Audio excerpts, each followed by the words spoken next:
Honorable members will notice that so far as public relations go, the bill has covered adequate ground, full stop, in a measure like the companies bill, however, which covers the entire field of the operation of joint stock companies, the limits of consultation and discussion can never be exhausted, and I would like to inform honorable members that although the bill was introduced in Parliament over 7 months ago, our officers have been engaged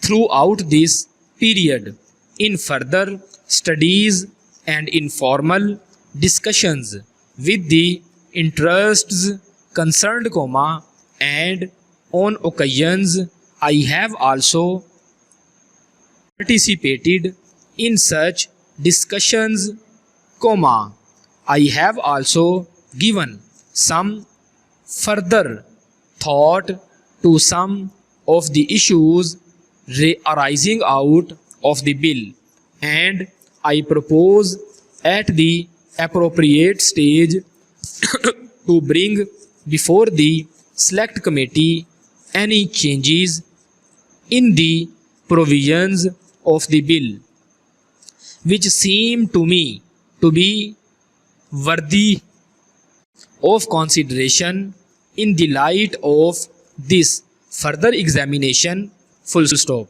No honorable members will have noticed that the bill contains 6 clauses and 12 schedules, full stop. I think it is probably one of the longest legislative measures in recent legislative history, full stop. But its size might be regarded as misleading unless I make a few comments, full stop.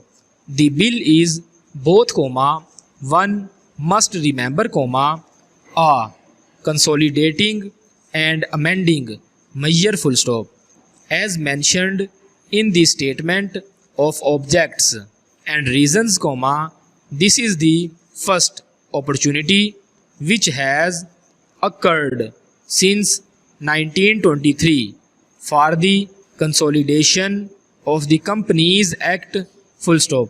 Advantage has been taken of this opportunity to redraft several long and complicated sections in the present act which have been split up into a large number of clauses, full stop. This is the largest single factor accountable for the increase in the number of clauses in the bill, full stop. New clauses embodying substantial changes in the present law would hardly constitute more than a small fraction of the bill, full stop, new para. I would also draw attention to the structural changes in the bill to which a reference has been made in the statement of objects and reasons, the redraft of the bill and the rearrangement of the existing chapters in the Companies Act in a more logical order have, I think, resulted in a noticeable improvement in the form of the bill, and I hope will facilitate better understanding and appreciation of the scheme, full stop. I wish that the act with which came into effect long ago was implemented properly. Full stop. I know that the minister here is very earnest in implementing it, but unfortunately his colleagues at the state level are disappointing him. Full stop. Unfortunately, no steps have been taken for trimming or toning up the administration at the state level and at the district level. Full stop. They have to be taken immediately. Full stop.